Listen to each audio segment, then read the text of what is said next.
Assalamualaikum warahmatullahi wabarakatuh. Alhamdulillah, puji dan syukur kepada Allah Subhanahu wa taala. Salawat dan salam semoga terlimpahkan kepada baginda Rasulullah sallallahu alaihi wasallam. Dan kita selalu berharap bisa setiap hari bertambah rasa cinta kita kepada Allah dan Rasul, sehingga bertambah pula keimanan kita dan amal soleh kita. Teman-teman sekalian, malam ini kita akan membahas tentang cinta. Judul dari tukang puasa, Cinta Kok Gitu. Plesetan dari sinetron Tetangga Masa Gitu ya.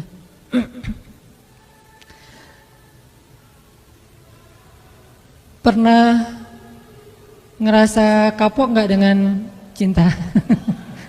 Ini pertanyaannya nggak keren. Pernah merasa kapok karena cinta? Nggak pernah? Pernah jatuh cinta? Jatuh cinta atau jatuh hati? Tertarik dengan hati atau tertarik dengan hawa nafsu? Susah Ustaz ngebedain mah. Tertariknya karena hati atau tertariknya karena hawa nafsu? Bedanya apa? Kalau tertarik karena hawa nafsu, biasanya suka naik turunnya, fluktuatifnya itu akan sangat signifikan. Contoh, kalau nyenengin kita ekspresif, kita bahagia, kita. Tapi kalau lagi nyebelin, itu bisa juga buat kita nggak punya daya tahan. Kalau tertarik karena hati, pengennya selalu ngebahagiain, memberikan, melakukan sesuatu yang baik. Itu kalau tertarik karena hati. Kalau tertarik karena hawa nafsu, selalu mikirin apa yang udah diberikan buat saya. Kalau tertarik karena hati, selalu mikirin apa yang saya harus berikan kepada dia. Tapi itu bukan itu yang akan kita bahas. Itu mah udah basi ya, udah banyak yang bahas lah. Pakar-pakar cinta mah banyak di Indonesia. Baik yang nulis lirik-lirik lagu, yang buat puisi, yang bikin film, yang bikin buku, itu mah pakar-pakar cinta mah udah banyak.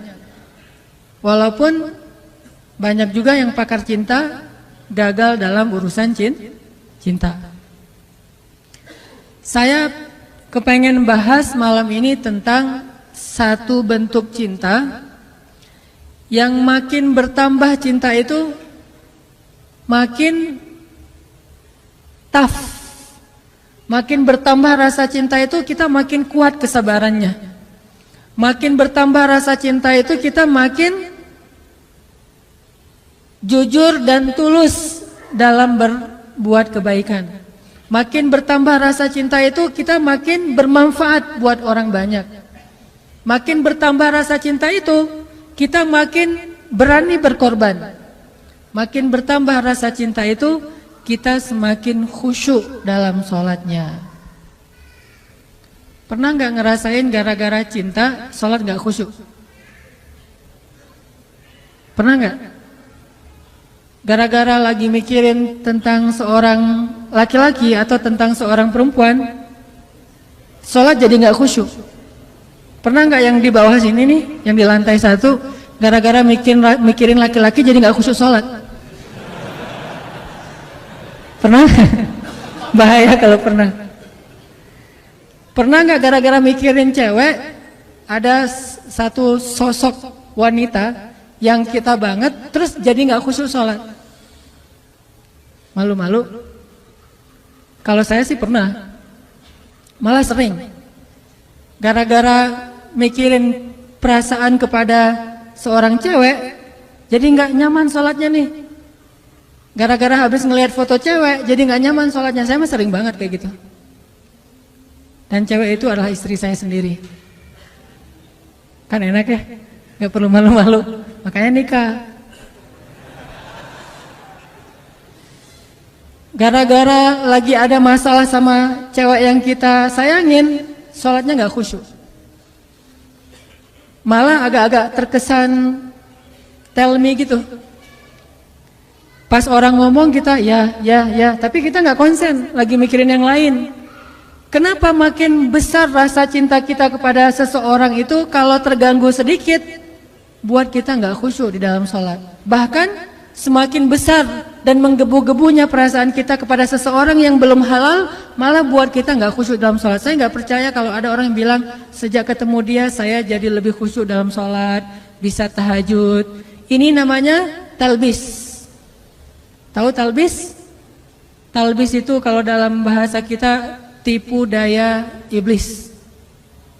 Dia bikin cinta yang terkesan syariat. Mana cinta yang terkesan syariat? Cinta yang dibumbui dengan nasihat untuk tahajud. Cinta yang dibumbui dengan nasihat untuk baca Quran. Cinta yang dibumbui dengan nasihat ikut taklim bareng yuk gitu.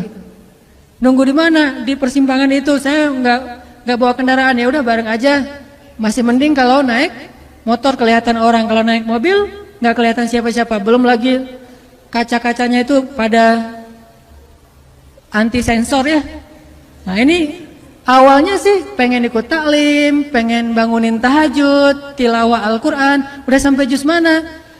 Udah sampai juz 20. Kamu di mana? Deket-deketan kamu lah, nggak akan jauh, kayak gitu ya. Hebat ya, kamu dua berapa? 21. Kok bisa? Soalnya saya nggak baca juz 1 sampai 20, bacanya juz 21 doang. Di mana kamu, saya di situ. Ini artinya cinta-cinta yang dibumbui dengan religi. Saya nggak ngomong baik atau buruk, cuman cinta yang kayak gini nih biasanya agak-agak modus. Hanya ketika pacaran doang bisa kayak gitu. Udah selesai, nanti udah halal, udah nikah. Kalau dia bukan karena Allah, itu akan berubah. Pasti kayak gitu. Makanya kita akan bahas satu cinta yang makin nambah itu makin khusyuk sholatnya.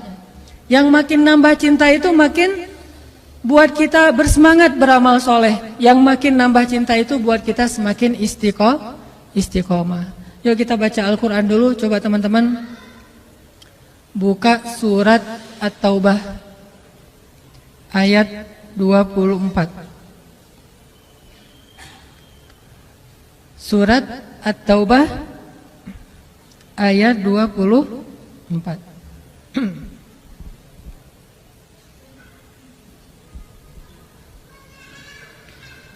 A'udzu billahi minasy syaithanir rajim.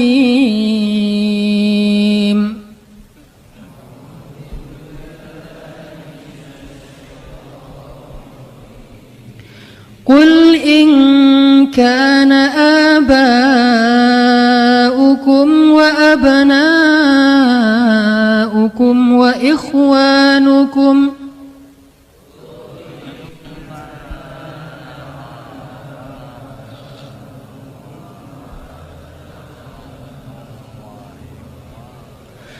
وإخوانكم وأزواجكم وعشيرتكم وأموال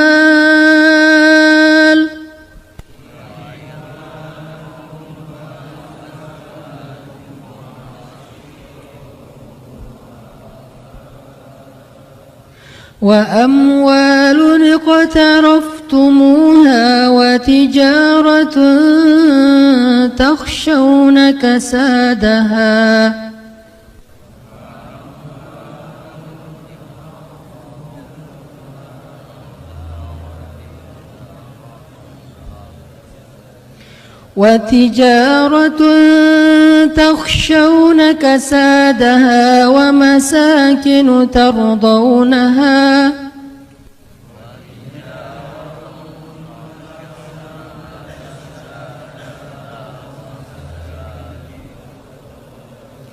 ومساكن ترضونها أحب إليكم من الله ورسوله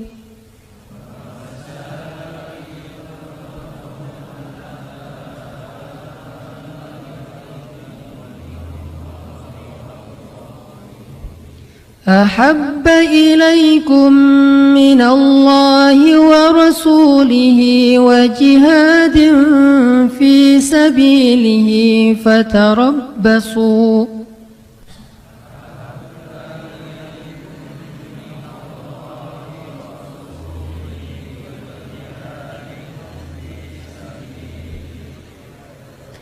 فتربصوا حتى يأتي الله بأمره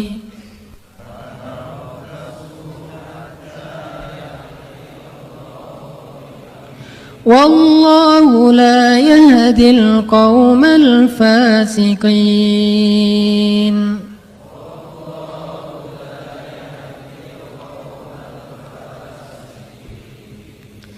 Katakanlah, jika ayah-ayah, anak-anak, saudara-saudara, istri-istri, serta keluargamu, harta kekayaan yang kamu usahakan, perniagaan yang kamu khawatirkan kerugiannya, dan tempat tinggal yang kamu sukai, lebih kamu cintai daripada Allah dan Rasul-Nya, dan dari berjihad di jalan Allah, maka tunggulah sampai Allah mendatangkan keputusannya kepadamu. Dan Allah tidak memberi petunjuk kepada orang-orang yang berbuat kefasikan.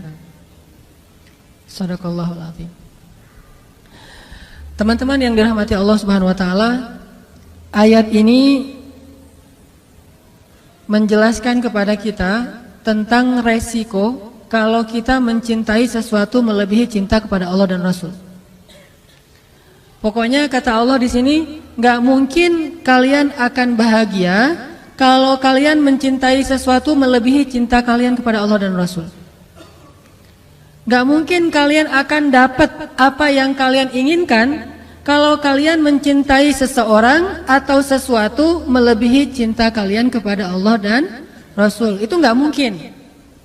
Bukan hanya gak mungkin, bahkan Allah mengancam dengan sebuah ancaman, fatarabbasu, hati-hati kalian, kata Allah. Artinya gak boleh seorang hamba itu menduakan cintanya kepada Allah dengan cintanya kepada makhluk. Itu nggak boleh. Kalau dia mencintai makhluk, harus karena Allah. Kalau dia mencintai makhluk bukan karena Allah, Allah bilang fatarabbasu, hati-hati. Makhluk itu kata Allah bukan orang yang jauh. Makhluk itu kata Allah orang yang dekat dengan kita, orang yang layak kita cintai, dan tidak dosa mencintai mereka kecuali kalau bukan karena Allah. Orang tua, bukankah kewajiban seorang anak mencintai orang tua? Tapi kalau bukan karena Allah atau melebihi cintanya kepada Allah daripada cintanya kepada Allah, maka itu akan fatarabbasu, hati-hati kata Allah. Tunggu aja kata Allah. Ini tegas bahasanya, dan Allah meletakkan ayat ini di dalam surat At-Taubah. Dan salah satu di antara ciri khas dari surat At-Taubah isinya adalah tentang orang-orang munafik. Bisa jadi teman-teman, kalau kita mau jujur menilai diri kita mukmin apa enggak, coba lihat. Jangan-jangan cinta yang selama ini kita rasakan itulah yang menjadikan tanda-tanda kemunafikan pada diri kita. Kalau kita mau tahu saya ini mukmin apa munafik, salah satunya lihat aja dalam urusan cinta. Apakah kita mencintai seseorang atau sesuatu melebihi Allah dan Rasul? Atau sama pun nggak boleh, apalagi melebihi. Kalau itu ternyata ada di dalam hati kita dan nggak bisa dibuat-buat, dan kita nggak mungkin membohongi diri kita sendiri, berarti kita termasuk orang yang diancam di dalam surat Bara'ah, surat Munafikun. Kalau surat Al-Munafikun itu pendek, ini ada surat Munafikun lebih panjang daripada Al-Munafikun, yaitu surat At-Taubah, isinya tentang orang munafik. Dan Allah bilang nggak mungkin bahagia orang yang mencintai seseorang atau sesuatu melebihi cintanya kepada Allah dan Rasul. Kalau kita mencintai ayah dan ibu kita, harus karena Allah dan Rasul. Maksud karena Allah dan Rasul itu apa? Satu, karena emang perintah Allah dan Rasul.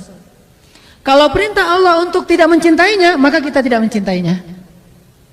Memang Allah pernah menyuruh hambanya untuk membenci orang tua? Atau membenci keluarganya? Membenci pasangannya? Membenci anaknya? Pernah di dalam perang Badar. Perang Badar itu bisa dibilang perang saudara yang sebenarnya. Seorang ayah berperang dengan anaknya. Ayahnya di pasukan kaum musyrikin, anaknya di pasukan kaum muslimin. Pamannya di pasukan kaum musyrikin, ponakannya di kaum muslimin. Saudara kakaknya di kaum musyrikin, adiknya di kaum muslimin, dan itu banyak. Salah satu yang terkenal adalah Abdullah bin Suhail. Ayahnya di barisan orang-orang Abu Jahal, anaknya di barisan Rasulullah SAW. Sehingga banyak yang terjadi adalah seorang ayah membunuh anaknya atau anaknya membunuh ayahnya. Dalam kondisi seperti itu Allah menyuruh membuang rasa cinta kepada keluarga, karena cinta kepada Allah lebih berharga daripada cinta kepada siapapun. Siapa mereka yang memusuhi kaum muslimin, yang menzolimi kaum muslimin, yang memfitnah kaum muslimin, yang memerangi kaum muslimin? Tetapi jika mereka hanya berbeda agama, tidak memerangi kaum muslimin, maka Allah menyuruh kita berbakti kepada mereka walaupun mereka beda pemahaman dan ideologi dengan kita. Ini namanya cinta karena Allah. Jangan mentang-mentang orang tua kita sama muslim sih, cuma mungkin beda pemahaman agama. Yang satu agamanya setelah belajar di taklim, yang satu lagi dulu belajarnya dan lebih banyak campuran budaya. Terus akhirnya kita jadi nggak mencintai lagi orang tua kita, banyak menghujat, banyak mendebat. Itu bukan karena Allah, walaupun alasannya agama, tapi itu bukan karena Allah. Allah tetap menyuruh kita untuk wala taqul lahuma uffin. Allah tetap menyuruh kita untuk wa ashiruhunna bil ma'ruf, berbuat baik kepada istri kita, kepada anak kita, walaupun mereka mungkin belum menjadi orang yang taat. Karena itu beda lagi urusannya. Makanya cinta karena Allah itu pertama cinta karena perintah Allah. Siapa yang harus dicintai, siapa yang tidak perlu dicintai. Siapa yang kalau kita mencintainya berpahala, siapa yang kalau kita mencintainya malah berdosa. Ini cinta karena Allah. Bagaimana kalau kita mencintai idola-idola yang sebetulnya ketika kita mencintainya justru membuat hati kita terganggu, khusyuk kita jadi berkurang. Mencintai seseorang yang kemudian kita tiru perilakunya yang tidak baik, berarti bukan karena Allah. Cewek-cewek misalnya ikut konser seorang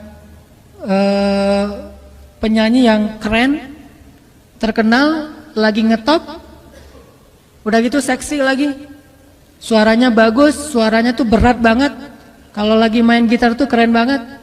Pas kita nonton konsernya histeris. Jangankan itu, histeris terhadap mayit suami aja dilarang ya. Boleh histeris terhadap mayit suami? Suaminya meninggal terus dia histeris, teriak-teriak, namanya kan meratapi mayit. Itu nggak boleh, termasuk dosa besar. Apalagi histeris terhadap manggungnya orang yang bukan siapa-siapa bagi kita. Itu lebih nggak boleh lagi. Nah ini cinta ini pasti bukan karena Allah. Dan kalau ini yang ada di dalam hati kita, pasti nggak akan pernah bahagia. Udah nggak berpahala, nggak ngebahagiain, nggak nambah amal soleh. Terus gimana terhadap yang kayak gitu-gitu mah? Biasa aja, nggak usah pakai perasaan. Flat.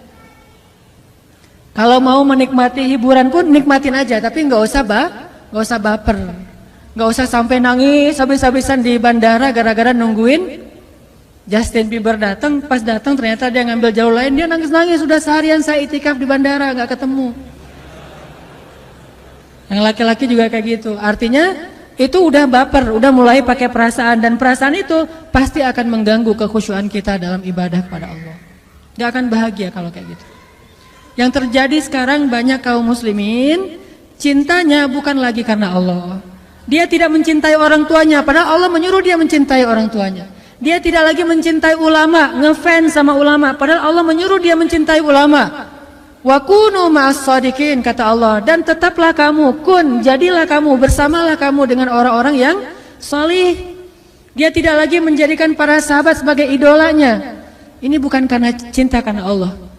Ini pasti cinta karena hawa nafsu atau talbisul iblis, godaan setan. Makanya coba kita revolusi cinta kita.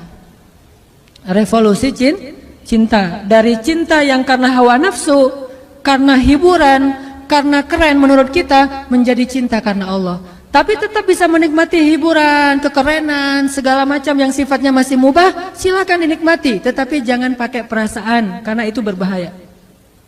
Sekedar hiburan aja, karena Allah juga nggak ngelarang kita berhibur. Dalam istilah hukumah ada yang wajib, ada yang sunnah, ada yang mubah, ada yang makruh, ada yang haram, kan gitu ya. Maka sebagian besar hiburan itu adalah yang mubah. Mubah itu artinya nggak dilarang, nggak disuruh. Secara pahala nggak berpahala, nggak berdosa, biasa-biasa aja gitu. Nggak nambah pahala, nggak nambah dosa. Kayak kita misalnya lagi nyanyi, nyanyinya masih lagu-lagu yang biasa dan kita nyanyi sendiri, apalagi gitu ya. Nyanyi sendiri atau dengar musik sesuatu yang masih wajar, bukan musik-musik yang dilarang. Ini nggak nambah pahala, nggak nambah dosa. Atau jalan-jalan nambah pahala? Kalau jalan-jalannya murni karena pengen menikmati hari libur, pengen menikmati alam, pengen senang-senang dengan keluarga, teman, ini nggak nambah pahala, nggak nambah dosa, namanya mubah. Maka tidak masalah kita tetap menikmati hiburan, tetapi jangan libatkan perasaan cinta, karena hati itu adalah wadah yang kosong. Dan dia hanya bisa diisi dengan satu hal. Kalau sudah penuh dengan satu hal, nggak akan bisa diisi lagi dengan hal yang lain. Kalau sudah penuh dengan cinta yang bukan karena Allah, maka keluarlah cinta karena Allah. Biarkan dia kosong dulu, nanti diisi dengan cinta kepada Allah dan cinta karena Allah. Mencintai orang tua, mencintai ulama, mencintai orang soleh, mencintai orang-orang yang mencintai Allah, dan mencintai amal-amal yang membuat kita dicinta oleh Allah Subhanahu wa taala. Ini cinta yang coba kita revolusi, kita bangun dalam hati kita. Dan kalau udah dapat, insya Allah beramal soleh itu akan ringan banget. Nanti kita dengarkan kisah-kisah inspirasinya. Mencintai Rasulullah SAW, mencintai para sahabat. Para sahabat itu jangan cuma, oh ya hebat mereka mah soleh. Oh iya mereka mah orang-orang luar biasa. Tapi kita nggak sampai cinta gitu, nggak sampai kebawa perasaan tentang para sahabat, itu berarti belum. Apalagi kepada Rasul. Kalau lagi ngomongin sahabat itu harusnya tuh kayak ngomongin seseorang yang kita kagumin banget. Kita jadi semangat gitu, berarti orangnya mencintai sahabat. Saya kalau lagi diajak ngomong tentang, sebutlah, mungkin nggak bisa mencintai semua sahabat secara sama, pasti berbeda-beda. Ada yang paling kita ngefans banget. Saya pribadi paling ngefans tuh sama Umar bin Khattab. Sisi apanya? Bukan sisi kerasnya, tapi sisi kecerdasan dan jeniusnya Umar bin Khattab. Banyaknya ijtihad Umar bin Khattab di masa kekhalifahannya. Banyaknya inovasi-inovasi dalam pemerintahannya. Saya cinta banget sama Umar dalam urusan kecerdasannya. Mungkin Umar kalau hidup di zaman kita akan banyak ngelakuin inovasi dalam pemerintahan. Akan banyak melahirkan produk-produk fikih yang mungkin bagi sebagian orang dianggap mengada-ngada nih, nggak ada di zaman Rasul. Memang nggak ada, terus kenapa kata Umar? Bukankah ini baik? Dan saya yakin kalau Rasulullah masih hidup pasti Rasulullah akan setuju. Karena ini baik. Ini yang saya ngefans banget sama Umar. Siapa lagi yang saya ngidolain banget? Kalau laki-laki adalah Ali bin Abi Thalib. Orang yang dari kecil udah bersih, nggak pernah melihat auratnya sendiri, apalagi aurat orang lain. Dalam peperangan hampir membunuh musuh, tapi gara-gara musuh kesobek celananya sehingga kelihatan auratnya cuma paha doang, Ali jadi berpaling muka dan tidak jadi membunuh musuhnya. Kenapa? Menjaga pandangan. Ini yang ngefans banget, walaupun saya belum bisa ngejaga pandangan seperti Ali. Ini artinya kalau lagi ngebahas Ali itu jadi kangen sama Ali, kalau ngebahas Umar itu jadi kangen sama Umar. Apalagi kalau ngebahas tentang Rasulullah SAW, rasanya rindu ingin ada di antara bersama Rasulullah SAW.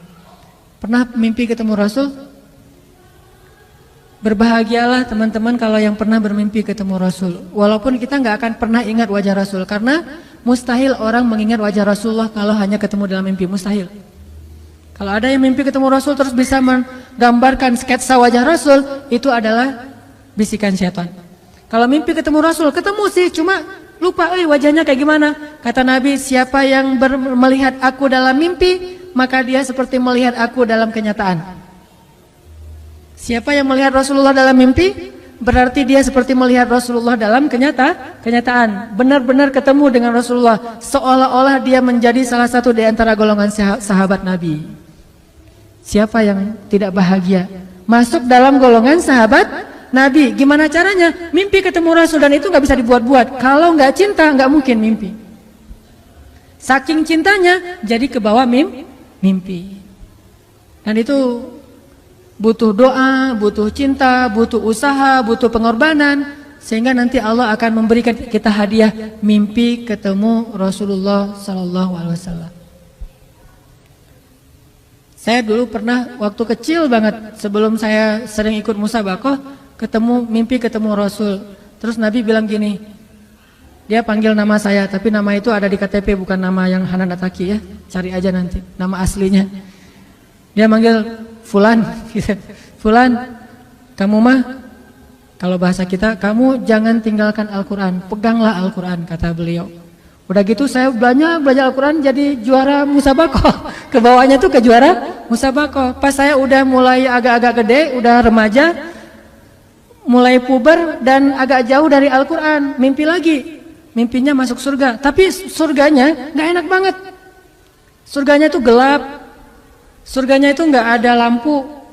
Terus istananya itu kayak saung-saung yang udah reot gitu. Terus ada hujan, terus saya duduk dalam saung itu terus kehujanan. Loh kok surga kayak gini ya, mending di rumah saya daripada di surga. Ternyata saya semakin jauh dari Al-Quran, Allah kayak ngasih sebuah gambaran tentang amal saya gitu. Amal kamu itu kayak gini, rapuh, gak jelas, gak ikhlas, pokoknya banyak aja tegurannya. Sampai sekarang saya kangen pengen mimpi lagi ketemu Rasul tapi belum bisa. Berarti memang amalnya belum baik, belum setulus, belum sepolos ketika saya masih kecil. Ini artinya kalau kita benar-benar mencintai seseorang karena Allah, saat ngebahas tentang orang itu kita jadi semangat. Saat membahas tentang orang itu kita jadi rindu, kita jadi pengen tahu tentang mereka. Kita jadi kalau ibarat kita di Instagram atau di sosial media tuh kepo gitu. Ada cewek nge-like postingan kita, terus dia di gambar profilnya kayaknya cantik gitu. Kalau bahasa anak di komennya bening gitu kan ya. Gambarnya bening, langsung dikepoin tuh, dicari tahu. Nih ternyata dipakai ditutup gitu, nggak semua orang bisa masukkan. Agak-agak kecewa, nggak bisa lihat yang lain, kan suka gitu tuh. Terus ada lagi yang lihat lagi kalau yang cowoknya keren nih, kayaknya janggutnya dipelintir ala Van Kyle gitu ya. Kumisnya dipelintir gitu, kayak kumis My Stupid Boss. Udah gitu ininya janggutnya kan gaya-gaya 2016, janggutnya tipis, kumis dipelintir, rambutnya rapi gitu, klimis. Pakai kacamata hitam walaupun enggak minus. Pakai kacamata yang frame-nya hitam walaupun enggak minus, kacamata biasa. Pas ngeliat kayak gitu jadi kepo, pengen tahu nih orangnya siapa, tinggal di mana dan segala macam aktivitasnya. Ini karena kita mulai pakai perasaan penasaran gitu. Apalagi kalau udah ada hubungan, harusnya kita kepada Rasulullah keponya dengan membaca sirah Rasul, keponya dengan membaca hadis Rasul, keponya itu dengan cara mencari tahu tentang sosok Rasulullah itu kayak gimana. Makanya nanti setelah sholat Isya, saya pengen share beberapa kisah tentang bentuk cintanya para sahabat kepada Rasulullah. Itu tuh luar biasa. Kayaknya agak susah kita nirunya, tapi mudah-mudahan jadi penyemangat doang buat kita untuk bisa lebih belajar revolusi cinta, mencintai Allah dan Rasul melebihi apapun juga. Insya Allah nanti kita sharing cerita setelah selesai sholat Isya. Barakallahu bin Rabah, sahabat Nabi, merasa udah nggak kuat lagi tinggal di kota Madinah. Karena setiap kali Bilal datang ke masjid, maka Bilal akan melihat rumah Nabi di sebelahnya yang di dalamnya ada kuburan Rasul. Jadi kalau kita bentuk cintanya adalah kangen pengen ke Masjid Nabawi, kalau Bilal justru karena saking cinta udah nggak kuat lagi berada di Masjid Nabawi. Karena orang yang dia cintai telah wafat. Sehingga sejak Rasulullah wafat, berkali-kali Bilal minta izin kepada Abu Bakar untuk ikut jihad dan gak pulang lagi ke Madinah, pengen tinggal di tempat yang lain. Tapi gak diizinkan oleh Abu Bakar, sampai akhirnya setelah sekian lama membujuk Abu Bakar bisa diizinkan, pergilah Bilal dan akhirnya Bilal tinggal di Syam. Kalau sekarang Suriah. Di sanalah Bilal menikah. Jadi selama ini dia asik dengan cintanya kepada Rasulullah sehingga gak sempat mikirin pernikahan. Jadi kalau masih ada yang ngerasa galau soal pernikahan, mending belajar mencintai Allah dan Rasul aja deh. Insya Allah nggak akan galau lagi soal kapan nikah, nggak apa-apa. Saya mah udah punya cinta yang besar, yaitu kepada Allah dan Rasul. Akan tersibukkan dengan sendirinya hatinya dengan cinta yang sebenarnya. Baru berangkat ke Syam. Sampai di Syam, Bilal menikah di sana. Menikah di sana, hidup di sana, sampai setelah beberapa tahun berada di Syam, akhirnya bergantilah pemerintahan dari masa Abu Bakar ke masa Umar bin Khattab. Setelah beberapa tahun di Syam, pada suatu malam Bilal menangis. Malam-malam dia bangun nangis, gerung-gerung gitu kayak anak kecil. Istrinya nanya, "Ya Bilal, ada apa? Ada apa? Kamu mimpi buruk?" "Enggak, justru ini mimpi baik." "Mimpi apa?" "Aku mimpi ketemu dengan Rasulullah SAW." Dan Rasulullah bersabda, "Siapa yang melihat aku dalam mimpi, berarti dia melihat aku dalam kenyataan." Aku bertemu dengan Rasulullah di dalam mimpi dan Rasulullah berkata, "Ya Bilal, kami rindu kepadamu. Sudah lama engkau tidak mengunjungi kami ya Bilal." Setelah bangun dari mimpi itu, Bilal semakin rindu kepada Rasul, merasa bersalah udah lama gak menjenguk Rasulullah. Akhirnya Bilal pun memutuskan untuk, kalau bahasa kita mah umroh, memutuskan untuk ziarah ke makam Rasul. Berangkat Bilal dari Syam, umroh ziarah ke makam Rasul. Melihat Bilal masuk lagi ke kota Madinah, penduduk Madinah itu berasa seperti hidup lagi di zaman Rasul. Senang gitu, dan Umar sangat senang dengan kedatangan Bilal. Sehingga selesai Bilal sholat, selesai Bilal ibadah-ibadah sunnahnya, termasuk menjenguk atau berziarah ke makam Rasul dan Abu Bakar. Kemudian Umar berkata kepada Bilal, "Ya Bilal, sudah lama kami tidak mendengar suara azan darimu. Tolong kumandangkan sekali lagi azan seperti engkau mengumandangkannya di masa Rasul. Kami rindu ingin merasakan suasana di zaman Rasul." Benar Bilal, kata para sahabat yang lain yang ada di situ. Umar, kemudian Abdurrahman, beberapa orang sahabat, "Ya Bilal, azan, kami ingin mendengar suaramu seperti dulu kami mendengarnya di masa Rasul." Kata Bilal, "Saya tidak akan kuat." Kata mereka, Coba dulu kamu usahakan karena kami ingin sekali mendengarnya. Saya tidak akan kuat. Cobalah wahai Bilal demi kami supaya kami bisa semangat lagi dalam beramal soleh mengikuti perjuangan Rasulullah. Akhirnya karena udah dipaksa terus, Bilal pun mengumandangkan azan. Allahu Akbar, Allahu Akbar. Kota Madinah kaget mendengar suara Bilal. Orang-orang yang ada di rumah semuanya mengatakan, "Apakah Rasulullah sudah bangkit kembali? Apakah Rasulullah sudah bangkit kembali?" Mereka semuanya kaget dan bahagia, seolah-olah Rasulullah sudah bangkit dari kematiannya. Seperti Isa seolah-olah diturunkan kembali setelah dia diangkat ke langit. Satu kota Madinah tuh kaget bahagia gitu. Kayak seorang ibu yang kehilangan anaknya tiba-tiba mendengar suara anaknya dari jarak dekat dan ingin dipeluk segera anaknya itu. Saking rindunya mereka kepada Rasulullah. Allahu Akbar, Allahu Akbar. Pasar yang tadinya ramai tiba-tiba sepi mendengar suara Bilal yang masih sayup-sayup. Asyhadu an la ilaha illallah. Semuanya berlari keluar dari tempat-tempat kerja mereka, dari pasarnya, dari rumahnya. Semuanya berlari ke masjid, ingin memastikan apakah Rasulullah sudah dibangkitkan kembali. Bahagia semuanya. Apakah Rasulullah sudah dibangkitkan? Apakah Rasulullah sudah hidup lagi? Semuanya bertanya dengan pertanyaan yang sama. Asyhadu an la ilaha illallah. Semuanya semangat datang ke masjid, ngumpul, ramai banget. Kemudian ketika Bilal mengatakan, Asyhadu anna Muhammadar Rasulullah. Asyhadu anna. Gak sanggup lagi Bilal, berhenti di situ. Kemudian Bilal menangis dengan suara nangis yang luar biasa kerasnya. Lalu satu masjid menangis, lalu satu kota Madinah menangis. Sehingga para ulama mengatakan, tidak pernah kota Madinah menangis sedahsyat mereka menangis hari itu kecuali ketika Rasulullah wafat. Cuma 2 kali menangisnya kota Madinah paling dahsyat. 1 hari ketika Rasulullah wafat, 2 hari ketika Bilal kembali mengumandangkan azan dan mengucapkan asyhadu anna Muhammadar Rasulullah. Semuanya menangis. Semuanya merasa kehilangan Rasulullah. Semuanya merasa bahwa mereka ingin kembali di zaman ketika Rasulullah masih hidup. Lalu mereka bertanya setelah semuanya selesai menangis, "Ya Bilal, kenapa kamu tadi menangis?"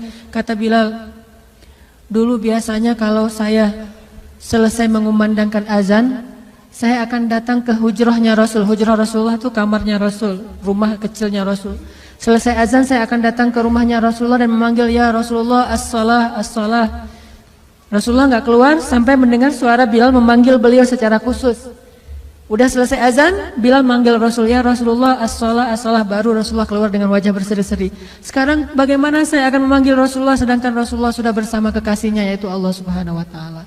Menangis lagi satu masjid, satu kota Madinah. Pokoknya hari itu adalah hari berkabung sekota Madinah. Hari menangisnya kota Madinah, saking rindunya mereka kepada Rasulullah.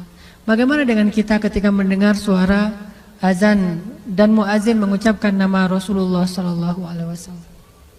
Di situ kelihatan apakah kita mencintai Rasulullah lebih dari apapun juga setelah Allah Subhanahu wa taala? Kalau tidak, fatarabbasu, hati-hati.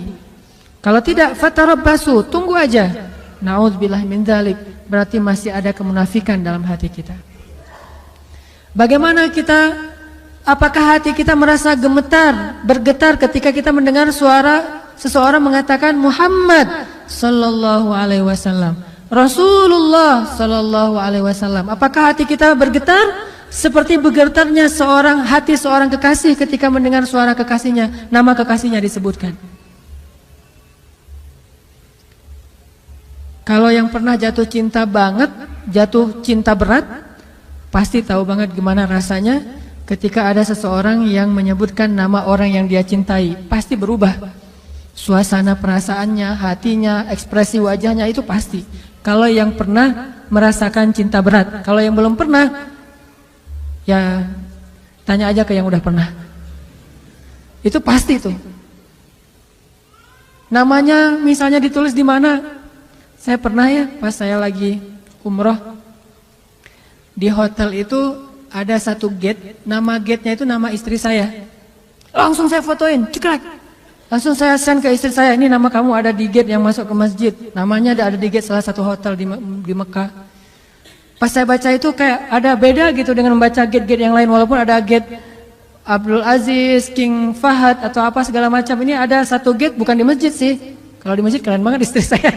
Di hotel gitu, gate-nya itu menuju ke masjid, nama istri saya. Nama panggilan sayang saya kepada istri saya. Itu beda hasilnya, beda rasanya. Bagaimana ketika nama Rasulullah Sallallahu Alaihi Wasallam disebutkan? Apakah kita mencintai nama itu? Muhammad. Sehingga kita ingin memberikan nama itu kepada anak kita. Atau kita senang dipanggil Muhammad. Orang Arab kalau nggak tahu namanya pasti memanggilnya Muhammad, gitu kan? Bukan, saya bukan Muhammad, saya Hanan. Enggak, saya Muhammad. Nama saya Hanan, tapi saya cinta dengan Muhammad. Atau mereka manggilnya ya Abdullah. Kalau dipanggil oleh orang Arab Abdullah ya, jangan bilang saya bukan Abdullah. Abdullah, enggak, saya bukan Abdullah. Terus kita hamba siapa kalau bukan hamba Allah kan ya? Abdullah itu panggilan universal, semua manusia itu Abdullah. Dan secara akhlak kita harusnya senang dipanggil Muhammad, orang yang terpuji akhlaknya. Muhammad, alhamdulillah, mudah-mudahan sesuai dengan nama yang diberikan kepada saya. Walaupun nama aslinya bukan itu. Abdullah, ya saya Abdullah, nama saya Hanan gitu. Bukan saya bukan Abdullah, terus saya siapa? Kan nggak mungkin kan? Semua kita adalah Abdullah. Begitulah cintanya Bilal, cintanya para sahabat kepada Rasulullah, rindu kepada Rasulullah SAW.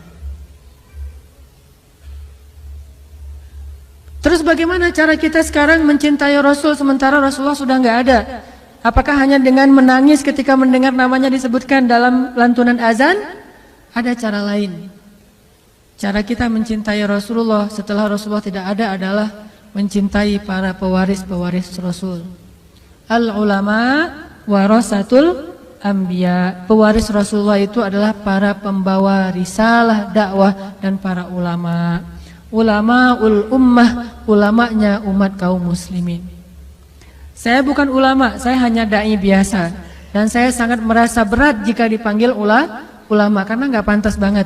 Nanti kalau teman-teman mau tahu siapa ulama, saya akan berikan rekomendasi, cintai dia. Dialah pewaris Rasul. Belajar mencintainya seperti sahabat mencintai Rasul. Belajar kangen bertemu dengannya seperti sahabat kangen bertemu dengan Rasul. Belajar dekat dengannya seperti sahabat dekat dengan Rasulullah. Itu bentuk cinta kita kepada Rasulullah kalau kita tidak lagi sezaman dengan Rasulullah. Mencintai pewaris-pewaris Rasul, para ulama. Cari para ulama itu dengan ciri-ciri yang diberikan oleh Rasulullah. Ciri ulama itu apa aja? Lalu cari orang yang memiliki ciri-ciri itu, cintai dia, kangen sama dia. Itulah bentuk cinta kita kepada Rasulullah SAW. Ini kisah Bilal. Ada lagi kisah yang lain. Kisah seorang sahabat kecil. Dulu pernah saya ceritakan sebelum ada pemuda hijrah. Yang waktu itu pesertanya masih sekitar 30 orang. Yaitu Abdullah bin Zubair. Abdullah bin Zubair itu orang yang kalau sholat saking khusyuk dan tidak pernah bergerak, merpati itu hinggap di atas kepalanya. Jadi hinggap, dianggap itu batang kayu, sehingga merpati hinggap di atas kepala Abdullah bin Zubair. Itu nggak kebayang deh pokoknya. Kalau ada yang pernah kayak gitu itu luar biasa. Berarti solehnya itu udah setingkat Abdullah bin Zubair. Saya yakin belum ada di sini yang pernah sholat dihinggapi merpati. Tapi kalau sholat di EOI merpati mungkin. Saya pernah di Jeddah tuh, lagi jalan, kena pas di wajah lagi, pertanda sial kata teman saya. Kita paling-paling ya gitu doang. Kalaupun ada hewan lewat di depan kita, tapi sampai nyaman berada di atas pundak atau kepala kita. Burung-burung kan, burung itu liar tuh, artinya nggak mudah untuk bisa merasa nyaman di atas sesuatu. Kalau sampai merasa nyaman di atas kepalanya Abdullah, itu kebayang nggak tuh gimana sholat khusyuk yang luar biasa. Setelah selesai sholat, orang bilang, ya Abdullah, gimana caranya sholat yang sampai burung merasa nyaman hinggap di atas kepalamu? Malah Abdullah tanya, mana burung yang mana? Saking khusyuknya nggak ngerasa burung di atas kepalanya. Kalau kita, saya makan punya zikir khusus gitu. Udah mulai ada pengkultusan. Atau kalau kita nyamuk aja, banyak nyamuk tadi ya sholat di sini mah nyamuk di kaki dia, kurang nggak ada autan, sofel apa segala macam. Kita nyamuk lewat aja sadar banget menghilangkan khusyuk. Abdullah merpati hinggap di atas kepalanya, ditanya gimana caranya, dia bilang merpati yang mana, nggak sadar tuh ada merpati. Saking khusyuknya. Abdullah bin Zubair, dia adalah anak pertama yang lahir di kota Madinah dari orang muhajirin. Anak pertama dari orang muhajirin yang lahir di kota Madinah. Artinya tahun pertama hijrah dia lahir. Berarti Rasulullah wafat usianya berapa? Ketika Rasulullah wafat usia Abdullah berarti berapa? 10 tahun. Anak kecil kan? Baru kelas 4 SD, 10 tahun. Nah, ada adegan anak di bawah 10 tahun. Berarti ini adegan ini sebelum Rasulullah wafat. Berarti kurang dari 10 tahun tapi udah punya cinta yang besar kepada Rasulullah. Berbahagialah kalau kita punya anak yang cinta kepada Allah, cinta kepada Rasul, cinta kepada orang-orang soleh. Ini udah punya percikan-percikan kesolehannya Abdullah bin Zubair. Dan harus punya anak kayak gini.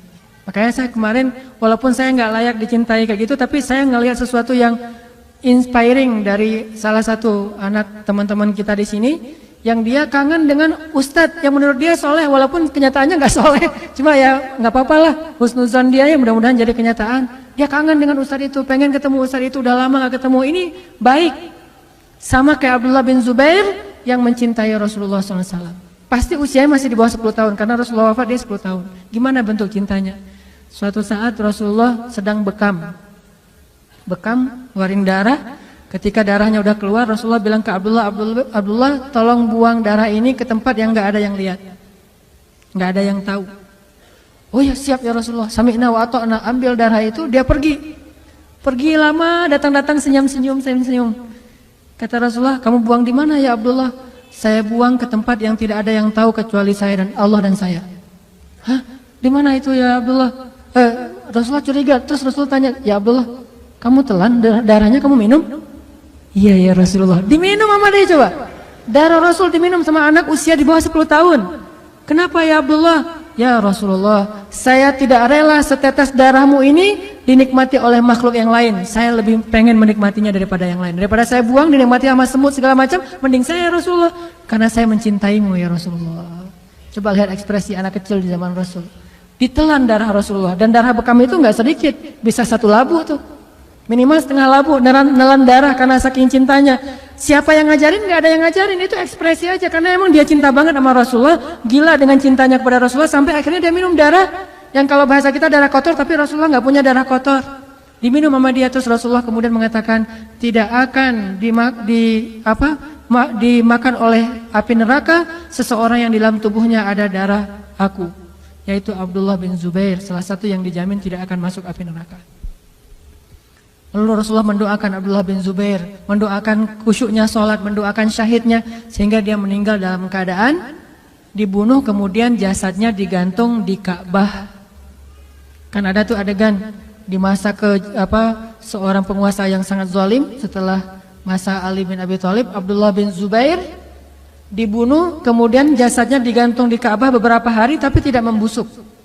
Berharap ibunya Asma binti Abi Bakar, kakaknya Aisyah, mengambil jasadnya dengan memohon-mohon kepada si pembunuh. Setelah lama ditunggu, ibunya nggak datang-datang, membiarkan jasad anaknya tergantung. Akhirnya si pembunuh ini yang putus asa, datang ke Asma. Ya Asma, anak kamu sudah saya gantung, kok kamu nggak datang-datang? Kok kamu nggak bermohon kepada saya supaya saya turunkan jasad anakmu dan dikuburkan? Kata Asma, yang saya tahu bukan kamu yang telah mencelakakan dia, tapi dia yang mencelakakan kamu nanti di akhirat. Demi Allah, saya tidak akan menghinakan diri saya dengan cara memelas kepadamu untuk menurunkan jasad anak saya. Akhirnya diturunkan sendiri sama pembunuhnya, diturunkan, akhirnya diserahkan kepada keluarga. Abdullah bin Zubair, anak kecil, apa yang telah dia dapatkan dari Rasulullah SAW? Ilmu apa sehingga dia mencintai Rasulullah lebih daripada apapun? Bahkan dia rela meminum darah Rasulullah. Kemudian ada Abdullah yang lain, namanya Abdullah bin Umar, anaknya Umar bin Khattab, sniper, ulama pula, banyak ilmu dan jago nembak, jarang meleset. Abdullah bin Umar pernah ketika suatu hari dalam jamuan makan bersama Rasulullah, biasanya yang di sebelah kanan Rasulullah itu Abu Bakar, kemudian Umar, kemudian orang-orang yang seniornya para sahabat. Kali ini di sebelah kanannya Rasulullah itu langsung duduk Abdullah bin Umar. Langsung dia masuk ke tengah-tengah sahabat, langsung duduk sebelah Rasulullah, nggak mau diganggu, udah gini di samping Rasulullah. Kemudian para sahabat heran, Abdullah kenapa kayak gitu? Anak-anak yang lain pada main, dia mah duduk di sebelah Rasulullah. Kemudian Rasulullah tersenyum, ya Abdullah, maukah kamu memberikan tempat ini kepada yang lebih tua? Kata Abdullah, tidak ya Rasulullah. Ke yang lain dia mau, ke Abdullah, tidak ya Rasulullah. Saking cintanya kepada Rasulullah, tidak ya Rasulullah. Kenapa ya Abdullah? Saya tidak rela makanan pertama yang engkau sentuh akan disentuh oleh orang lain sebelum saya. Saya ingin makanan yang disentuh oleh Rasulullah, roti yang disobek oleh Rasulullah, maka bekas sobekan Rasulullah, kalau perlu bekas minumnya Rasulullah dari gelas itu ingin diminum oleh Abdullah bin Umar. Kayak gitu ekspresi cintanya Abdullah kepada Rasulullah. Coba. Kenapa? Karena mereka tahu tidak ada yang lebih layak dicintai setelah Allah daripada Rasulullah. Ini yang kita coba belajar. Tidak ada yang lebih layak kita habis-habisan dalam urusan perasaan dan cinta kecuali Allah dan Rasulullah. Kemudian yang lain itu pun karena Allah dan Rasul. Sampai Nabi mengatakan, tidaklah beriman seseorang di antara kalian sampai dia mencintai aku melebihi cintanya terhadap dirinya sendiri. Umar datang, ya Rasulullah, aku mencintaimu seperti aku mencintai diri sendiri. Itu kan udah keren tuh. Kata Rasulullah, nggak cukup ya Umar. Terus bagaimana? Katakan aku mencintaimu melebihi cintaku kepada diriku sendiri. Ada yang kayak gitu? Banyak. Sahabat rata-rata kayak gitu. Makanya jangan gampang menghujat para sahabat. Kita dibandingkan mereka mah nggak ada apa-apanya. Cuma kita sedikit tahu cerita tentang mereka. Kalau kita tahu cerita yang banyak tentang mereka, kita akan sadar bahwa kita cuma debu dibandingkan kesolehan mereka. Salah satu yang cintanya luar biasa kepada Rasulullah itu adalah seorang ibu yang tidak disebutkan namanya dalam cerita ini. Ketika Rasulullah SAW pulang dari perang, dia bertanya, bagaimana dengan Rasulullah? Apakah Rasulullah selamat? Terus orang-orang mengatakan, ya ibu, ayahmu meninggal dalam peperangan ini, syahid. Dia bilang, bagaimana dengan Rasulullah? Ya ibu, kakakmu meninggal dalam perang ini. Kata dia, bagaimana dengan Rasulullah? Dia nggak peduli, ayahnya meninggal, kakaknya meninggal, bagaimana dengan Rasulullah? Cuma kalau kita punya ibu kayak gini agak-agak nelangsa juga ya. Saya mah saya mah nggak ada apa-apanya gitu. Suami yang punya istri kayak gini, gimana dengan Rasulullah? Saya lagi luka nih, Rasulullah gimana? Aduh, gimana perasaan kita? Berarti kita belum mencintai dia karena Rasul. Masih cemburu kepada Rasul, kan nggak boleh cemburu kepada Rasul atau ya? Dia mah ditanya, ayahmu meninggal, Rasulullah gimana? Kakakmu meninggal, Rasulullah gimana? Anakmu meninggal, 3. Ayahnya, kakaknya, anaknya meninggal dalam perang itu. Dia tanya Rasulullah gimana? Kemudian mereka mengatakan Rasulullah baik-baik saja dan tidak terluka. Baru dia mengatakan selama Rasulullah baik-baik saja, musibah saya itu tidak masalah. Selama Rasulullah baik-baik saja, musibah-musibah itu ringan bagi saya. Coba, ini bukan kata-kata orang yang tega sama keluarganya, bukan. Ekspresi betapa dia mencintai Rasul lebih dari apapun juga. Makanya sahabat kalau ketemu Rasul sering bilang, bi abi anta wa ummi ya Rasulullah. Saya lebih mencintai engkau daripada ayah dan ibu saya ya Rasulullah. Bahasa Arabnya, bi abi anta wa ummi ya Rasulullah. Saya lebih mencintai engkau daripada ayah dan ibu saya ya Rasulullah. Ada lagi seorang perempuan disebutin namanya Ummu Umarah atau Ummu Imarah. Ummu Umarah ini salah satu prajurit Islam perempuan yang paling banyak berperang bersama Rasulullah, orang Ansar, bukan orang Muhajirin. Jadi kalau ada yang bilang perempuan gak boleh jadi aktivis, berarti dia gak pernah baca cerita Ummu Umarah. Itu bukan aktivis lagi, udah jadi prajurit. Kalau perempuan gak boleh jadi militer, berarti dia gak baca cerita Ummu Umarah. Perempuan jadi polwan, Ummu Umarah, tapi jangan polwan yang itu,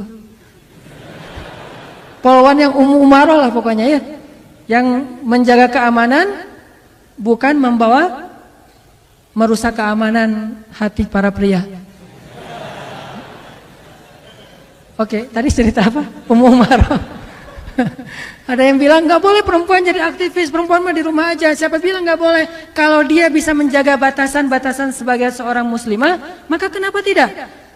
Sekedar jadi aktivis doang, berperang aja boleh, apalagi aktivis. Emangnya kalau berperang kita boleh milih, saya mah yang bukan murim nggak mau, bisa gitu?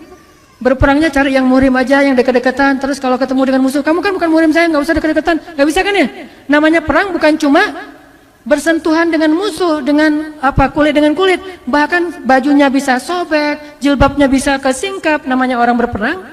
Ummu Imarah kena sabetan pedang di lehernya, kira-kira sobek nggak tuh? Orang lehernya sampai sobek, gimana dengan jilbabnya pasti sobek, kelihatan nggak auratnya? Kelihatan, tapi kok masih dibolehin? Namanya perjuangan. Apalagi aktivis yang nggak, insya Allah nggak akan sampai sobek bajunya.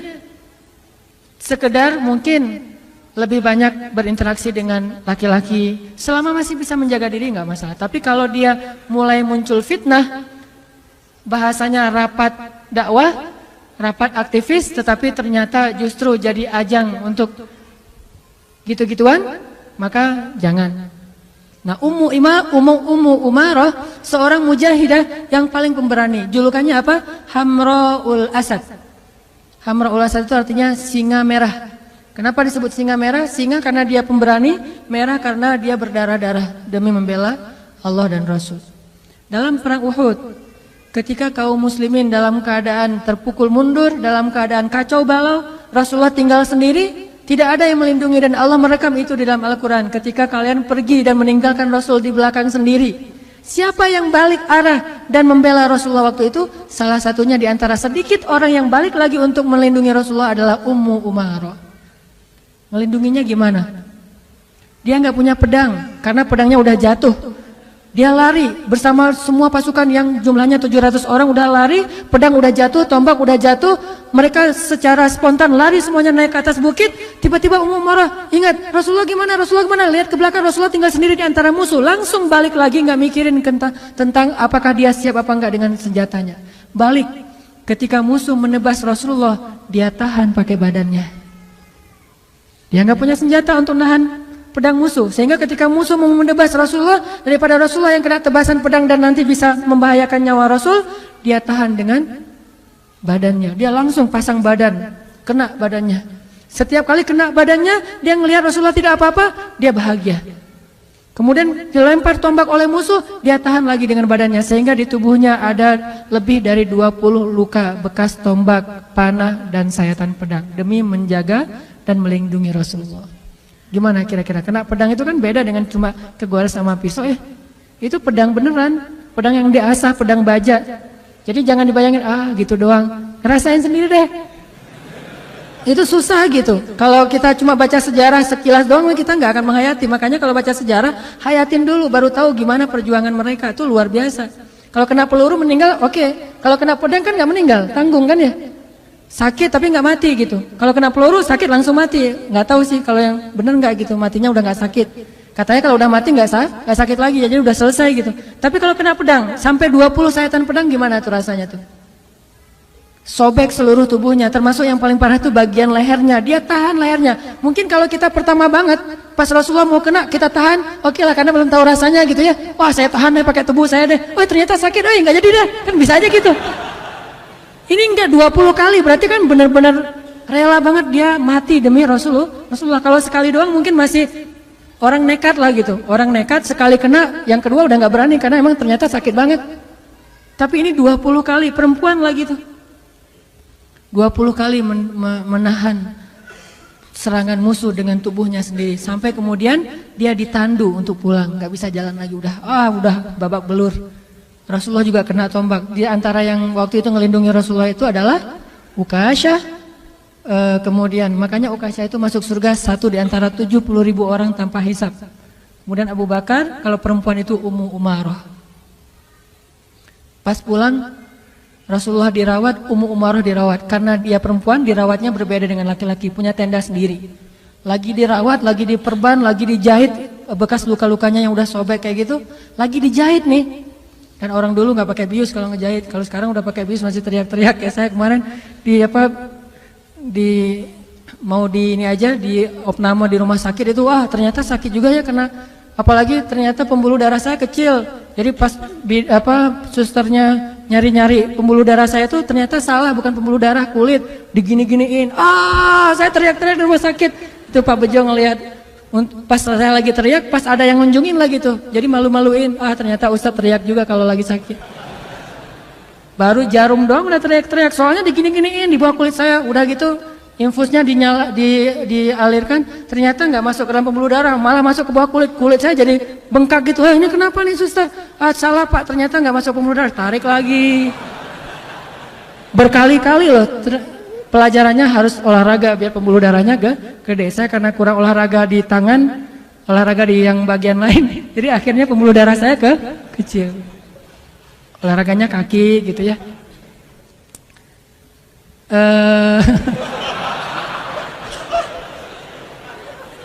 Astagfirullahaladzim. Terbawa suasana. Apa tadi? Ummu Umarah lagi dijahit gitu ya. Sobek tuh, lukanya lagi dijahit. Maka Rasulullah bertanya bagaimana keadaan Ummu Umarah. Rasulullah khawatir dengan nasib Ummu Umarah. Akhirnya Rasulullah datang ke tendanya Ummu Umarah dan bertanya, "Assalamualaikum." Kan di luar tenda tuh. Jangan mentang-mentang merasa saya mah Rasul nggak akan kegoda, main masuk aja enggak. Rasulullah aja yang Rasul nahan. "Assalamualaikum." "Waalaikumsalam." "Man," kata Ummu Umarah, "siapa?" Rasulullah. Langsung Ummu Umarah berdiri coba. Lagi diperban, lagi dijahit, lagi dalam keadaan sakarat kayak gitu. Pas tahu Rasulullah yang datang langsung berdiri, langsung nutup semua luka dia. Dia nggak mau Rasulullah tahu kalau dia itu luka parah. Sehingga Rasulullah jadi sedih. Kan gara-gara ngebelain Rasulullah dia kayak gitu kan. Nggak enak sama Rasulullah. Langsung dia berdiri sampai menetes darahnya dari jilbab dan sorban yang menutupi luka itu. Berdiri, "Ya Rasulullah, ya Rasulullah, gimana keadaan engkau ya Rasulullah, gimana keadaan engkau?" Rasulullah mengatakan, "Alhamdulillah saya baik-baik saja. Bagaimana kamu ya Ummu Umarah?" "Alhamdulillah saya masih sehat aja, nggak apa-apa ya Rasul, nggak apa-apa." Coba, bisa nggak kayak gitu? Susah banget tuh bisa kayak gitu tuh. Kalau kita pasti, "Ya Rasulullah, udah lihat kan gimana pengorbanan saya." Pantas sih ngomong kayak gitu, cuma Ummu Umarah nggak mau ngomong kayak gitu. "Ya Rasulullah nggak apa-apa." Benar-benar nggak mau sama sekali memberatkan Rasulullah baik fisiknya ataupun perasaannya. Kemudian Rasulullah bertanya, "Ya Ummu Umarah, apa yang kamu harapkan dari semua pengorbanan ini?" Kemudian Ummu Umarah baru mengatakan, "Ya Rasulullah, cuma satu yang saya harapkan, doakanlah saya agar saya menjadi tetanggamu di dalam surga." Selalu kayak gitu. Doakan saya agar menjadi tetanggamu di dalam surga. Kalau kita, "Ya Allah saya udah tahajud, mana nih kok usaha saya nggak beres-beres nih. Belum tahajudnya, belum istiqomah, baru beberapa hari udah ngomongnya kalau minta, boleh minta, pasti mintanya usaha, jodoh, ya gitu-gitu aja tuh." Coba kalau kita, di zaman kita itu ada Rasulullah. Terus kita tahu Rasulullah itu doanya mustajabah, kira-kira yang akan kita minta apa? Gak usah jauh-jauh. Jawabannya ada di dalam doa kita. Yang paling sering kita doain itu apa? Ya itu yang kita minta. Rata-rata doa-doa kita, gak kita sih, saya aja. Doa-doa saya tuh rata-rata ya tentang dunia. Masalah keluarga, masalah pekerjaan, masalah harta, masalah bahagia, masalah-masalah dunia aja. Ujung-ujungnya akhirnya cuma Rabbana atina fid dunya hasanah. Tapi Ummu Umarah meminta murafaqataka fil jannah. Saya ingin menjadi tetanggamu di dalam surga ya Rasulullah. Rasulullah berdoa, ya Allah berkahilah Ummu Umarah, berkahilah keluarga Ummu Umarah dan jadikan mereka min ahlil jannah. Tahukah kita Ummu Umarah punya anak dan salah satu di antara anak laki-lakinya yang juga ikut berjihad bersama Ummu Umarah, bersama ibunya, bersama ayahnya, suatu saat ditangkap oleh musuh. Musuhnya adalah seorang nabi palsu. Kalau nggak salah Musailamah Al-Kadzab. Di zaman Abu Bakar As-Siddiq ketangkap sama nabi palsu, kemudian potong kecil-kecil. Ya. Mulai dari jempolnya dimutilasi, terus juga kakinya, kemudian lututnya, kemudian jarinya, kemudian tangannya, kemudian lengannya, satu persatu dimutilasi sama musuhnya. Kenapa dimutilasi? Siksaan. Pengen nguji, pas ditangkap sama musuh di antara banyak pasukan kaum muslimin, ketahuan ternyata ini anaknya Hamraul Asad, anaknya singa betina yang disebut dengan Hamraul Asad, singa merah. Maka musuh ini menjadi penasaran, apakah kamu setangguh ibumu? Apakah kamu sekuat ibumu? Apakah kamu sesabar ibumu? Akhirnya kalau kamu seorang anaknya Ummu Umarah, sekarang kita uji, benarkah kamu anak Ummu Umarah? Akhirnya diuji. Kalau kamu udah nggak sabar, maka bilang saja bahwa kamu mengakui saya sebagai nabi setelah Muhammad. Tapi dia nggak mau berucap apapun kecuali la ilaha illallah Muhammad Rasulullah, la ilaha. Sampai akhirnya tubuhnya dimutilasi habis, potong-potong dan ditaruh di dalam karung, dikirimkan kepada Ummu Umarah. Musailamah Al-Kadzab. Akhirnya Ummu Umarah bersedih, minta izin kepada Abu Bakar untuk bisa berjihad lagi. Abu Bakar mengizinkan, lalu dia pun membunuh Musailamah Al-Kadzab. Dalam perang itu Ummu Umarah kehilangan satu lengannya. Sejak saat itulah baru Ummu Umarah pensiun dari jihad.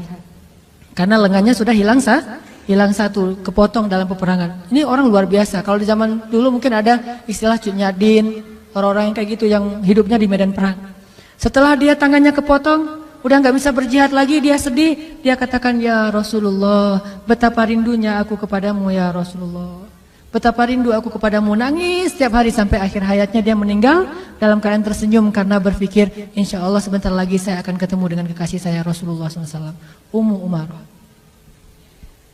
Kelelahan apa yang sering kita keluhkan untuk mengikuti ajaran Rasulullah SAW, sementara Ummu Umarah bahkan tidak mengeluh dengan puluhan luka di tubuhnya. Kelelahan apa yang kita keluhkan untuk berjuang dan melanjutkan perjuangan dakwahnya Rasulullah SAW. Lalu mana bukti bahwa kita mencintai Rasulullah lebih dari diri kita sendiri? Belajar dari Ummu Umarah, dia perempuan, harusnya kita laki-laki bisa lebih dari itu. Ada satu lagi, seorang sahabat yang mencintai Rasulullah itu dengan cara unik. Ini terkenal. Mencintai Rasulullah itu dengan cara namanya Ukasyah. Ketika Rasulullah sakit keras, Rasulullah bertanya, siapa di antara kalian yang pernah saya sakiti, pernah saya zolimi, pernah saya cela, sekarang balas. Saya nggak mau meninggal dalam keadaan masih punya hutang. Ukasyah berdiri, ya Rasulullah, saya pernah engkau pecut. Ketika engkau ingin memecut kendaraanmu, nggak sengaja mungkin kena di punggung saya Rasulullah. Oh ya udah ya Ukasyah, ambil hakmu sekarang, pecut saya Ukasyah. Lalu Rasulullah memerintahkan kepada sahabat mengambil alat untuk memecut. Udah gitu dihadirkan di hadapan Rasulullah, Ukasyah mengambilnya, kemudian Ukasyah mengatakan, ya Rasulullah, waktu itu saya tidak pakai baju. Para sahabat biasa nggak pakai baju, soalnya mereka miskin-miskin. Maka saya memohon sekarang Rasulullah juga nggak pakai baju. Padahal Rasulullah lagi panas tinggi tuh, dalam keadaan sakit keras sebelum beliau wafat. Para sahabat udah sebel banget sama Ukasyah, kok bisa-bisanya nih orang dijamin surga tapi ngomongnya gini gitu. Akhirnya para sahabat bilang, ya Ukasyah, udah gila kamu, ya Ukasyah, kamu sudah kehilangan akalmu, kenapa kamu melakukan Rasulullah kayak gitu? Rasulullah mengatakan, biarkan, ini hak dia. Akhirnya Rasulullah membuka bajunya dan mempersilahkan Ukasyah untuk memecut punggung beliau. Ketika Rasulullah membuka bajunya, Ukasyah kemudian melemparkan pecutannya, kemudian memeluk punggung Rasulullah, Kemudian dia mengatakan, ya Rasulullah, tidak ada niat saya untuk membalas apapun. Saya hanya ingin sebelum engkau kembali kepada Allah, saya ingin menyentuh kulitmu yang mulia. Kata Rasulullah, siapapun yang menyentuh kulitku ini, maka haram kulitnya dari api neraka. Cara cintanya itu agak-agak unik emang. Makanya sekarang ada orang yang mengekspresikan cinta kepada Rasulullah dengan bersolawat. Ada yang mengekspresikan cinta kepada Rasulullah dengan berjuang dalam dakwah. Ada yang mengekspresikan cinta kepada Rasulullah itu dengan ihya sunnah, menghidupkan sunnah Nabi. Ada yang mengekspresikan cintanya kepada Rasulullah itu dengan membuat syair-syair tentang Rasulullah. Dan para sahabat pun membuat syair tentang Rasulullah, walaupun bukan itu saja ekspresi cinta mereka.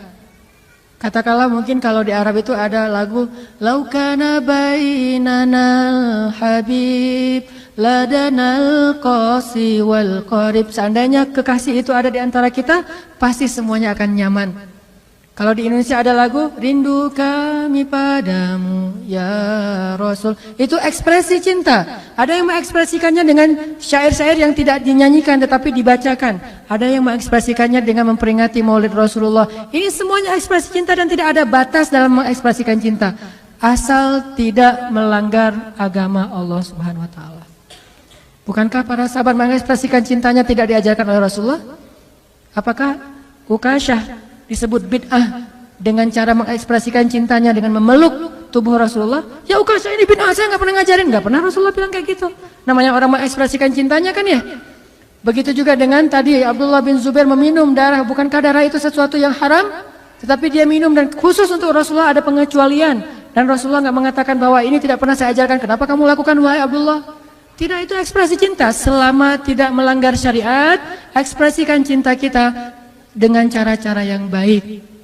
Saya pribadi, walaupun mungkin cinta saya kepada Rasulullah jauh dibandingkan sahabat kepada Rasul, tapi saya mencoba untuk mengekspresikan cinta saya itu dengan berjuang dalam gerakan dakwah, walaupun dakwahnya masih kecil-kecilan. Motivasi saya adalah Rasulullah dulu berjuang, saya ingin meneruskan perjuangannya semampu saya. Inilah ekspresi cinta kita kepada Rasulullah SAW. Maka teman-teman sekalian, kalau kita rindu sama Rasul, ingin ketemu dengan Rasulullah nanti di akhirat, seperti Fatimah bertanya, ya ayah, nanti di padang mahsyar kalau saya rindu sama ayah pengen ketemu, ketemunya di mana? Kata Fatimah. Kata Rasulullah, kalau kamu pengen ketemu dengan saya wahai Fatimah, tunggulah saya di Telaga Al-Kautsar. Rasulullah itu nanti di padang mahsyar ada di Al-Kautsar. Kalau di Sirat ada di awal Sirat. Kalau nabi yang lain itu ada di akhir Sirat. Bedanya Rasul dengan nabi yang lain yang jumlahnya ribuan, nabi-nabi yang lain itu melintasi sirat dulu terus nunggu umatnya di ujung sirat. Sambil mengatakan Allahumma salim salim, Allahumma salim salim. Ya Allah selamatkan umat kami, selamatkan umat kami. Mereka ada di ujung sirat, tapi Rasulullah tidak di ujung sirat, beliau ada di awal sirat. Setiap umatnya datang, maka beliau akan membantu. Siapa yang dibolehkan oleh Allah untuk dibantu, maka akan beliau bantu dengan syafaat yang Allah izinkan. Nanti di surga Rasulullah ada di Firdaus. Di padang mahsyar Rasulullah ada di Kautsar. Di Sirat beliau ada di awal titian Sirat. Dan surga beliau ada di Firdaus. Makanya kalau berdoa kata Rasul, berdoalah dapat Firdaus yang puncak, Firdaus al-A'la. Kenapa? Disitulah singgasana Rasulullah SAW. Kalau kita ingin bertetanggaan dengan Rasulullah, maka belajarlah mencintai beliau dan ekspresikan cinta kita dengan cara yang baik, dengan cara yang diajarkan oleh Rasulullah atau yang diajarkan di dalam syariat Islam kita. Mudah-mudahan kehadiran kita pada malam ini adalah bukti kecintaan kita kepada Allah dan Rasul, dan mudah-mudahan Allah menambahkan rasa cinta itu di dalam hati kita sehingga setiap hari menjadi semakin baik amal soleh kita. Teman-teman sekalian, marilah kita tutup halaqah kita pada malam ini dengan sama-sama berdoa dan kita awali dengan berselawat kepada Rasulullah SAW. Allahumma salli wa sallim wa barik ala sayyidina Muhammad. Allahumma salli ala sayyidina Muhammad كما صليت على سيدنا إبراهيم وبارك على سيدنا محمد كما باركت على سيدنا إبراهيم اللهم صل على سيدنا محمد اللهم صل على سيدنا محمد اللهم صل على سيدنا محمد صلى الله عليه وسلم صلى الله عليه وسلم صلى الله عليه وسلم اللهم اغفر لنا ولوالدينا ولإخواننا الذين سبقونا بالإيمان اللهم اغفر لنا ذنوبنا وإسرافنا في أمرنا يا غفار اللهم حبب إلينا الإيمان وزينه في قلوبنا وكره إلينا الكفر والفسوق والعصيان واجعلنا من الراشدين يا مجيب السائلين يا أرحم الراحمين يا ربنا يا ربنا يا إلهنا قصدناك يا كريم ربنا ما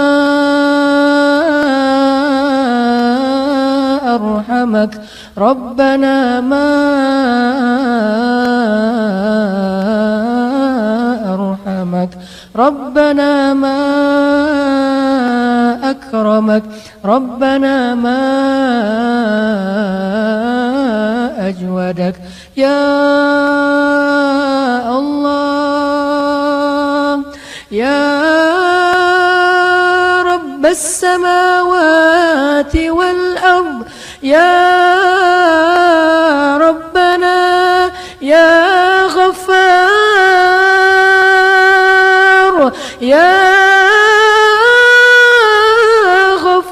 غفور اغفر لنا يا غفار اغفر لنا يا غفار اغفر لنا ذنوبنا يا غفور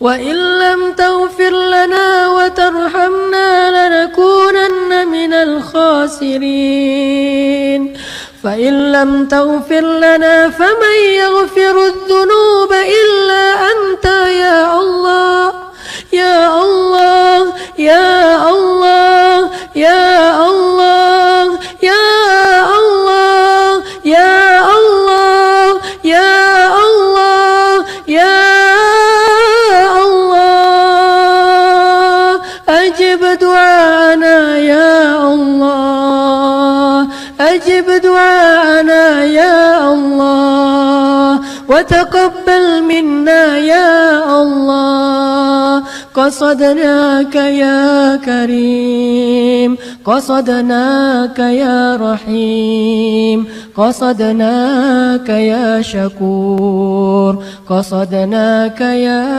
رب العالمين يا الله إلهنا ya Rabbana, hanya kepada Engkau kami memohon segala permintaan ya Allah. Kami sadar tidak ada gunanya kami meminta kepada selain Engkau ya Allah. Meskipun mereka mencintai kami, tetapi mereka tidak memiliki segala sesuatu seperti yang Engkau miliki ya Allah. Semua kami ini fakir di hadapan-Mu ya Allah, dan Engkau maha kaya ya Allah. Kami ini lemah di hadapan-Mu dan Engkau maha perkasa ya Allah. Kami hina dina di hadapan-Mu dan Engkau maha mulia ya Allah. Kami rendah di hadapan-Mu dan Engkau maha tinggi ya Allah. Kami hanya hamba di hadapan-Mu dan Engkau penguasa alam semesta ya Allah. Ya Rabbana, Sepenuhnya kami adalah milik-Mu ya Allah. Diri kami dan hati kami adalah milik-Mu ya Allah. Hidup kami adalah milik-Mu ya Allah. Sesungguhnya kami semua adalah milik-Mu ya Allah. Dunia dan akhirat adalah milik-Mu ya Allah. Hidup dan mati adalah milik-Mu ya Allah. Dan kami tidak akan kembali kecuali kepada-Mu ya Allah. Dalam keadaan baik atau dalam keadaan buruk ya Allah, pasti semua akan kembali kepada-Mu ya Allah. Inna lillah,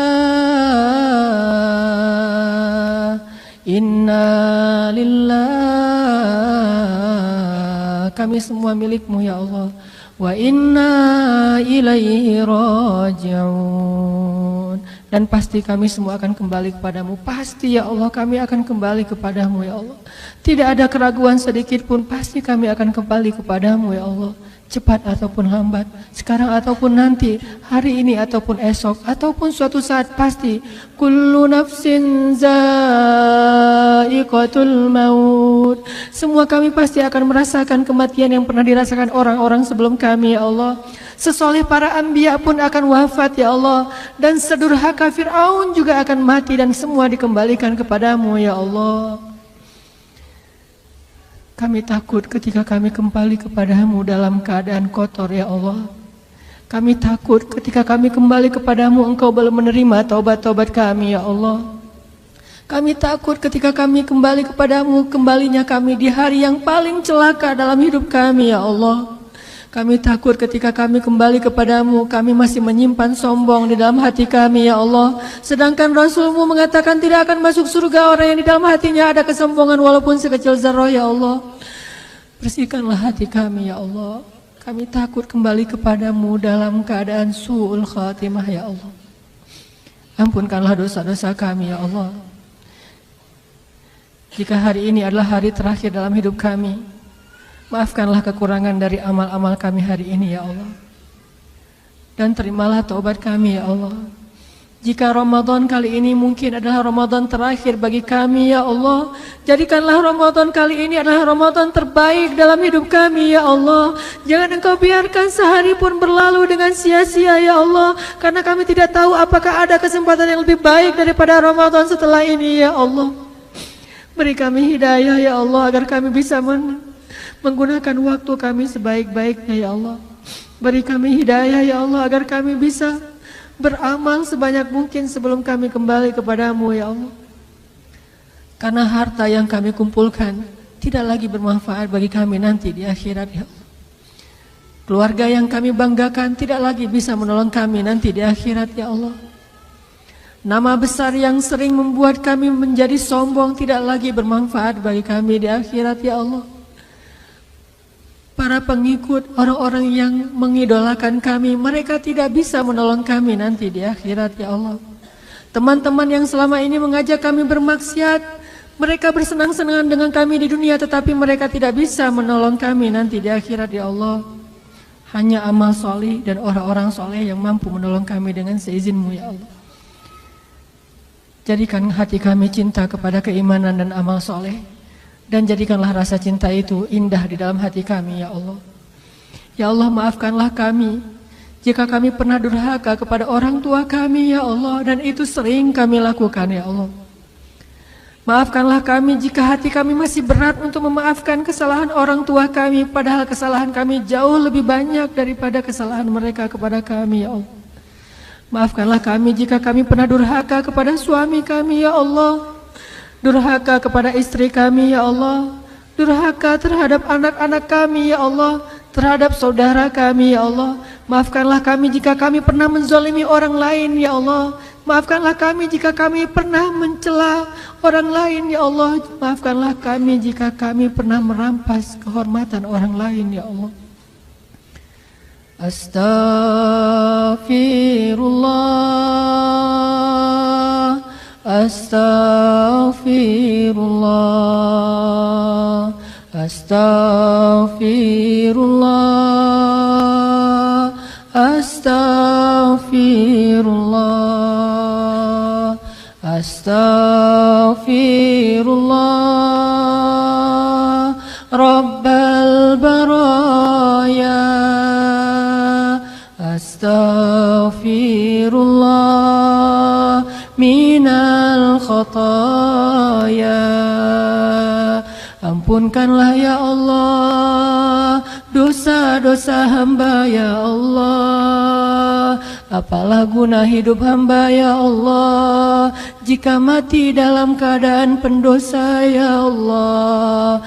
Apa guna harta hamba ya Allah jika mati tidak punya amal ya Allah. Apa guna pengikut hamba ya Allah setelah mati kami sendiri di dalam kubur ya Allah. Apa guna kesombongan dan kebanggaan ya Allah jika mati kami tidak membawa apa-apa ya Allah. Apa guna dunia dan seisinya ya Allah jika kekekalan hanya ada di akhirat ya Allah. Sadarkanlah hati kami ya Allah. Jangan biarkan kami tertipu oleh dunia ya Allah. Jangan biarkan kami silau dengan fata morgana ya Allah. Jangan biarkan hidup kami sia-sia ya Allah. Jangan biarkan waktu kami sia-sia ya Allah. Lindungilah hamba-Mu ya Allah. Kami berserah diri kepadamu ya Allah. La haula wa la quwata illa billah. La haula wa la quwata illa billah. La haula wa la quwata illa billah. Ya Allah, sampaikanlah salam rindu kami kepada Rasulullah. Sampaikanlah salam rindu kami kepada keluarga Rasulullah. Sampaikanlah salam rindu kami kepada para sahabat, khususnya kepada Bilal bin Rabah. Ya Allah, jadikanlah hati kami mencintai Rasul seperti lembutnya hati Bilal dalam mencintai Rasulullah sallallahu alaihi wasallam. Rabbana atina fid dunya hasanah wa fil akhirati hasanah wa qina adzabannar. Subhanakallahumma wa bihamdika asyhadu an la ilaha illa anta astaghfiruka wa atubu ilaik. Assalamualaikum warahmatullahi wabarakatuh.